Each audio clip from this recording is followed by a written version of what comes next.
नमस्कार, मी रीना ठाकूर कोकणशाहीच्या दिवसभराच्या बातम्या या विशेष बुलेटिन मध्ये स्वागत करते।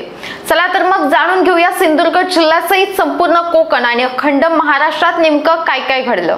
देवगड येथील श्री कुणकेश्वर मंदिर परिसरात श्रावणी सोमवारपासून वस्त्रसंहिता नियमावली लागू करण्यात आली आहे। भारतीय हिंदू संस्कृतीचे पालन होण्यासाठी कुणकेश्वर देवस्थान ट्रस्टने हा नियम लागू केलाय। याबाबतची जनजागृती मंदिर परिसरात भित्तीपत्रकाद्वारे करण्यात आली आहे।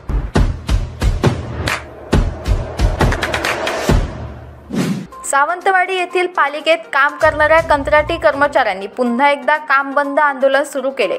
आठवडाभरात पगार देण्याचे आश्वासन देऊन सुद्धा पगार न मिळाल्याने कंत्राटी कर्मचाऱ्यांनी पुन्हा आंदोलन करण्याचा निर्णय घेतला।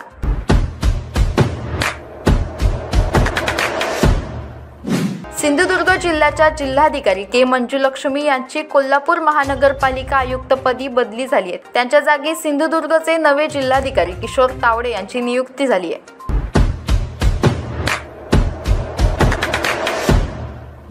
बांदा प्राथमिक आरोग्य केंद्रात रुग्णाची होणारी गैरसोय लक्षात घेऊन वैद्यकीय अधिकाऱ्यांची तात्काळ नेमणूक करण्यात यावी अशी मागणी बांदा उपसरपंच जावेद खतीब, भाजप शहर अध्यक्ष बाबा काणेकर यांनी आमदार नितेश राणे यांच्याकडे केली।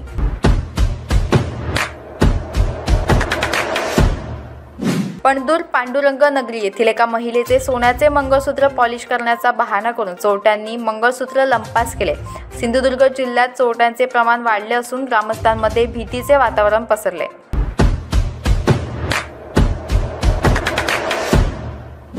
वर्षा पर्यटनासाठी प्रसिद्ध असलेल्या आंबोलीमध्ये अखेर निसर्ग पर्यटनाला शासनाकडून अधिकृत परवानगी देण्यात आली आहे। त्यामुळे आता या ठिकाणी येणाऱ्या पर्यटकांना जंगल सफर तसेच आंबोलीतील अन्य पर्यटन स्थळांचा आनंद घेता येणार आहे।